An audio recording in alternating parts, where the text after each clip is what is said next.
Democratic Party needs to be, dare I say, more culturally normal, less prone to spending disproportionate amount of time on pronouns, identity, politics, more focused on tabletop issues, things that really matter, the stacking of stress in terms of electricity bills and childcare costs and health care and obviously housing costs. I see you, Gabby. I see what you're doing. I see those hands developing a brutal case of arthritis as you're scrubbing hard to polish the turd. Scrub-a-dub-dub.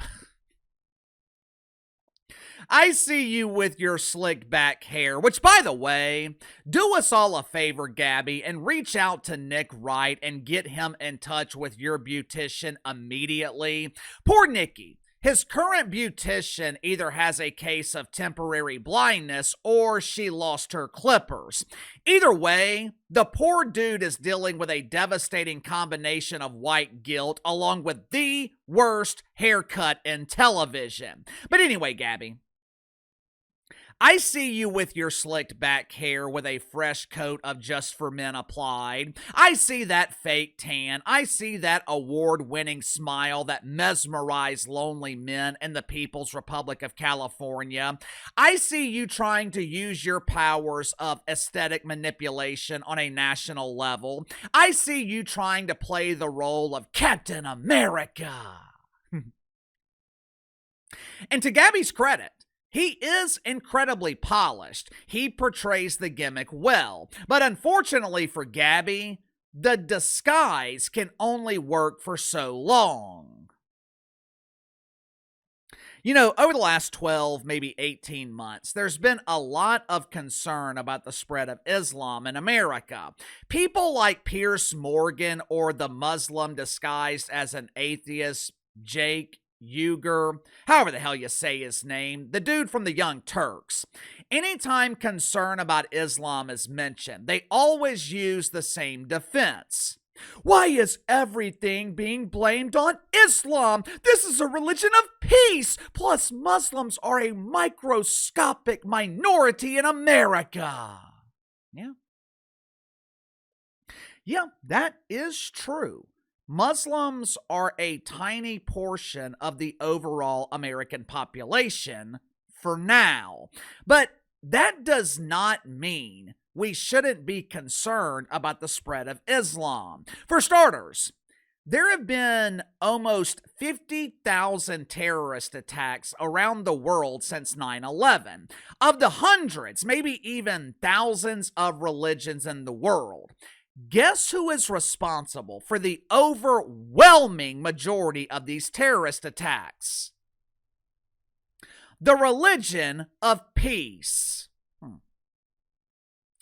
If you look at the history of Islam, the story is always the same. And the reason it's always the same is because, to their credit, Islam is a very consistent religion. They enter a country as a small group, often seeking political asylum, often running away from some other third world dump that's been oppressed by decades of Sharia law. They establish headquarters, or as they prefer to call it, a mosque. They claim to be an oppressed minority. They use the country's tolerance as a weakness and exploit it. For decades, Islamists will reside in a country and there won't be any problems. They lure you in with the illusion of peace. They lure you into a false sense of safety. Hey there, neighbor, let's be friends. Can I play with your dog? Woof, woof. During these decades of peace, Islamists are working to multiply their numbers. They are fighting for immigration so Mahmoud can bring Mufasa over from Pakistan. They are having children. They're working to spread Islam in public schools or in Times Square. Next thing you know, Islamists represent 30, maybe 40% of the population. And at that point, it's over. At that point, the mask come off.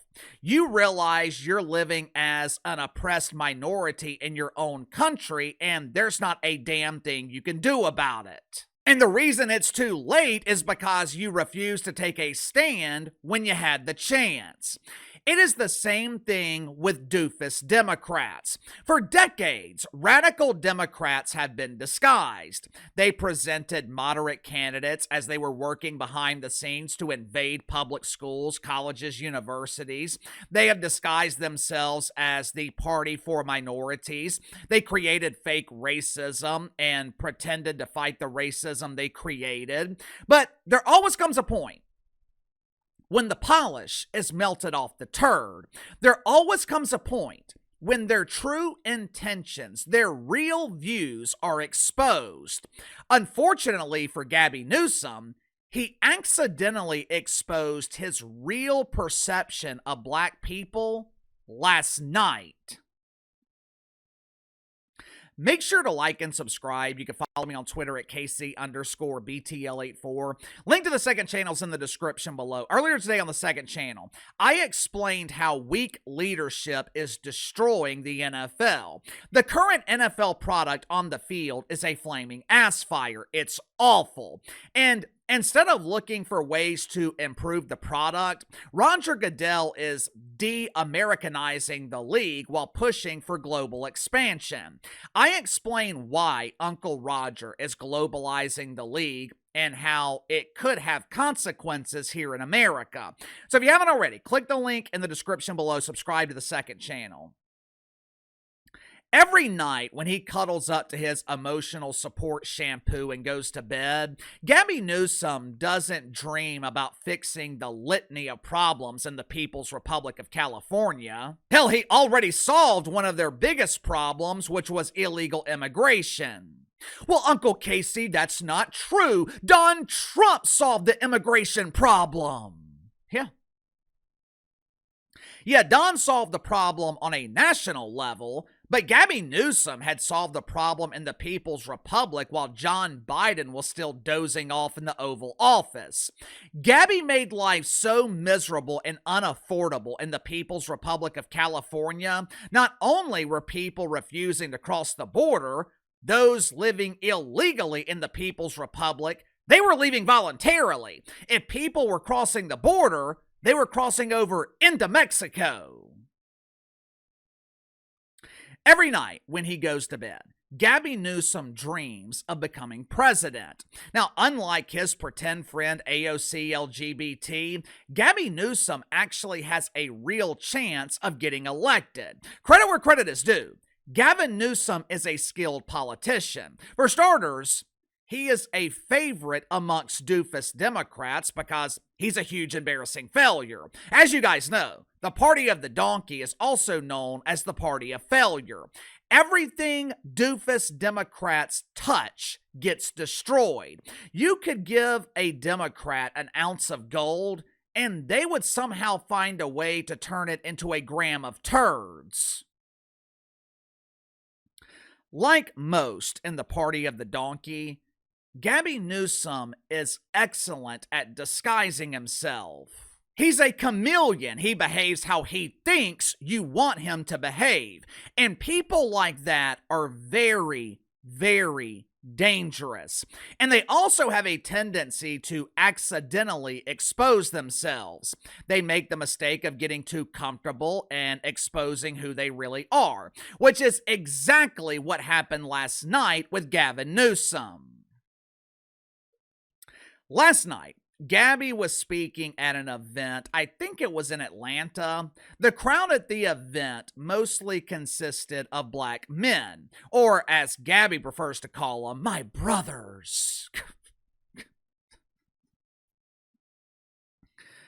Like most chameleons, Gabby was trying to find ways to relate to the crowd. He was trying to find ways to make a 58-year-old white guy who was raised in a life of privilege relatable to a crowd of black dudes. Now, for most people, they make themselves relatable by being themselves. I have a lot of black men in my audience. You know why they watch me? You know why maybe they relate to me? Because I'm not trying to be a black dude. I'm a white dude from the suburbs who makes fun of dorks. But Gabby, he just couldn't help himself. He was trying to relate to black men, but instead of relating to them, Gavin Newsom accidentally exposed what he really thinks about the black community. Watch for yourself. I'm not trying to impress you. I'm like you. I'm no better than you. I'm a 960 SAT guy. And, and I'm not trying to offend anyone, trying to act all there if you got 940. You've never seen me read a speech because I cannot read a speech. Look, I'm not going to sit here and call Gavin Newsom a racist because I don't think he is. I don't think he's racist. I'm not going to call him a dumbass either, even though he's pretending to be one. Because I know for a fact, Gavin Newsom ain't dumb. But what Gavin Newsom is out of touch. And when you're out of touch and you're running for president, you have a tendency to pander. Several years ago, John Biden did the same thing. Remember when he said something to the effect of, poor kids are just as smart as white kids? Look, I don't speak for black people for obvious reasons, but I got to imagine that it's insulting to black people to think that they underperform on the SAT. I would imagine it's insulting to black people to think that they're not smart. If Donald Trump had said the same thing, it would be the leading story with every mainstream media outlet in America. Keith Olbermann, KTP! The boy named Pooh would be having panic attacks. Jamel Hill would exploit the situation, hoping people would finally be willing to pay to read her shitty articles in The Atlantic. The Wicked Weave, Joy Reid, Donnie Lemon, Rachel Maddow, they would be accusing Don Trump of racism for weeks. But when Gavin Newsom says it, the mainstream media is suddenly exercising their right to remain silent. I wonder why. As you saw in the clip at the beginning of the video, doofus Democrats are once again putting on the disguise. Last week, Van Jones implored the party of the donkey to quit calling white people racist and quit accusing men of toxic masculinity. Yesterday on CNN, some dude named Fareed Zakaria GPS, he criticized Democrats for destroying major cities. This is not a coincidence. Democrats didn't wake up one morning and suddenly become normal. This is orchestrated. This is scripted. They are doing what they do best, which is polishing the turd. They are disguising themselves. They are hiding their true intentions. They are hoping this illusion they created will bring you into a false sense of security and you'll be willing to vote for them. And once they're back in power, the mask will once again come off. Sound off in the comments below. I'll see you guys tomorrow.